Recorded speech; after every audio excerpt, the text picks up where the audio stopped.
The UK could be a participating member of the so-called EU Army even after Brexit, with one critic warning Brussels was moving towards the final jewel in its crown. British involvement in the European Defence Union would sharply undermine Brexit, David Banks of Veterans for Britain warned.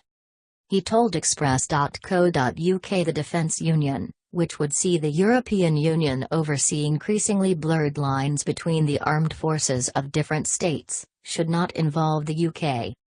Mr. Banks said opposition to the EU Army was actually one of the few things which united Leave and Remain voters. He said, "We find most Remain voters are against the idea of the EU Commission having any military involvement in member states' militaries, or control over member states' militaries. It's kind of a unifying principle. Remainers and Leavers can come together."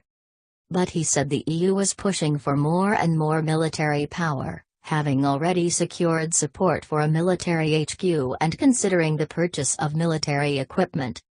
Mr. Banks said there were anger among the veterans his group represented at the lack of objection from the UK.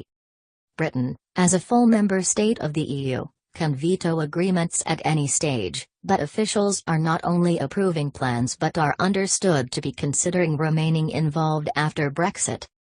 Mr. Banks said, "There is anger. People simply cannot believe what is being entered so far. They can't understand it and we can't understand it."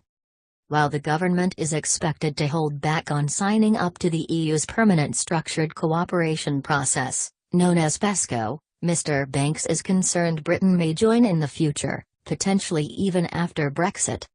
He said the past record of UK officials showed they were unlikely to oppose an ever more influential EU military union. He said, "In a nutshell, we have had 6 EU Council meetings over the last year where UK officials have agreed various aspects of the defence union. The UK as a full participating member state has a veto but hasn't used it. It has been signatory to all these agreements." A government spokesman said the Foreign Affairs Council would discuss PESCO on Monday but did not confirm whether they would offer official support. The spokesman said, "We welcome the progress towards the launch of PESCO and are engaging with its development where appropriate. This will be a useful tool to support European security, provided it remains complementary to NATO and encourages NATO-EU cooperation."